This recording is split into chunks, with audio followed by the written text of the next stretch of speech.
Hello' everyone, আজি বহাগৰ 1 তাৰিখ। সেইটো কাৰণে আজি আমি ভাবিলোঁ মন্দিৰলৈকে যাওঁ। আজি ভাবিলোঁ নৱগ্ৰহ মন্দিৰলৈ যাওঁ। এনেও আমি বহাগৰ 1 তাৰিখে আমি মন্দিৰলৈ যাওঁৱেই, কিন্তু আজি ভাবিলোঁ নৱগ্ৰহলৈ যাওঁ, কাৰণ মোৰ ল'ৰাটোৰো অকণমান গ্ৰহগতি বেয়া চলি আছেতো। সেইটো কাৰণে ভাবিলোঁ নৱগ্ৰহলৈ গৈ পূজা ভাগো দি আহোঁ, যিহেতু আজি মঙলবাৰ। মন্দিৰ পালোহি, নৱগ্ৰহ মন্দিৰ।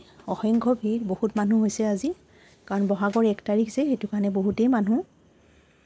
এই ৰাস্তাটো নৱগ্ৰহৰ, ইয়াৰ ওপৰলৈ গৈ আছোঁ নৱগ্ৰহ মন্দিৰৰ।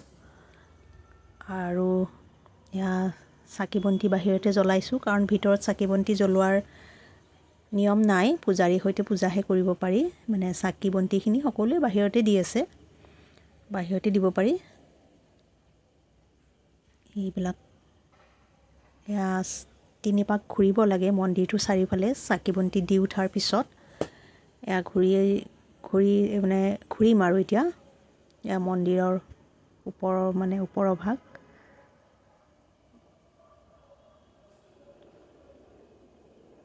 ইমান বান্দৰৰ উৎপাত, বাপৰে!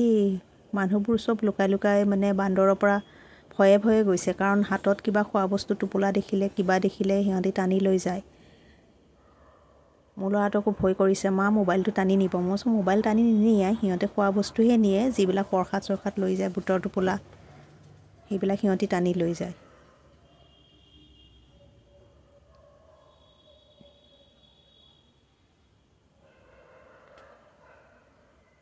আমি বহুত সময়ে আছিলোঁ তাতে, কাৰণ ভাল লাগিছে, বতৰটো বৰ এটা গৰম নাছিলে, সেইটো কাৰণেও ভাল লাগিছে। পিছত বাৰু ৰ'দ দিলে, ৰাতিপুৱাৰ ভাগত অকণমান বৰষুণ দিয়া নিচিনা কৰিছিলে, কিন্তু পিছত ৰ'দ দিছে যদিও ইমান গৰম নাই, ভালেই লাগিছে থাকি।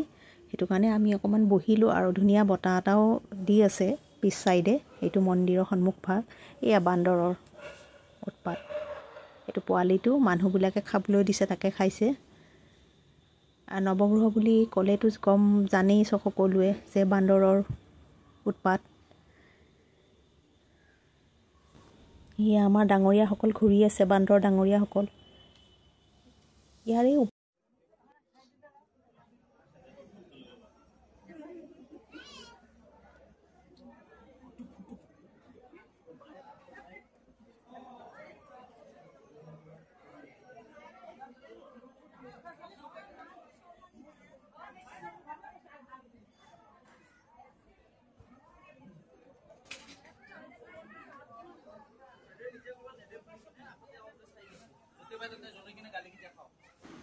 এয়া পিছ চাইডটো, ইয়াৰ ওপৰৰ পৰা চাবলৈ ভাল লাগে, আৰু গোটেই মানুহবোৰে ফটো উঠোৱা, ভিডিঅ' কৰা, চবেই ব্যস্ত হৈ গৈছে,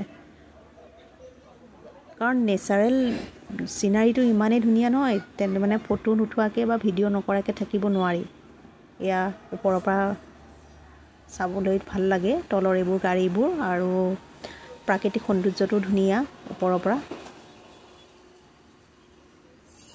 এইকেইটা বান্দৰ, ইহঁত থাকিবই, ইহঁতে ইয়াত ইয়াত খাবলৈ দিছে, তাকে খাইছে। এইকেইটা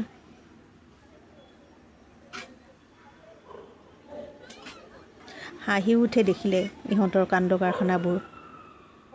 কাৰ যে কিমানৰ শাৰীত ধৰিছে, কিমানৰ টোপোলা যে টানি টানি নিছে, আৰু হিচাপ নাই। আমিও তেনেকৈ লুকাই লুকাই নিছোঁ, কাৰণ কোন মুহূৰ্তত আহি টানি নিয়ে কোনো বিশ্বাস নাই সিহঁতৰ। আজিলৈ ধন্যবাদ।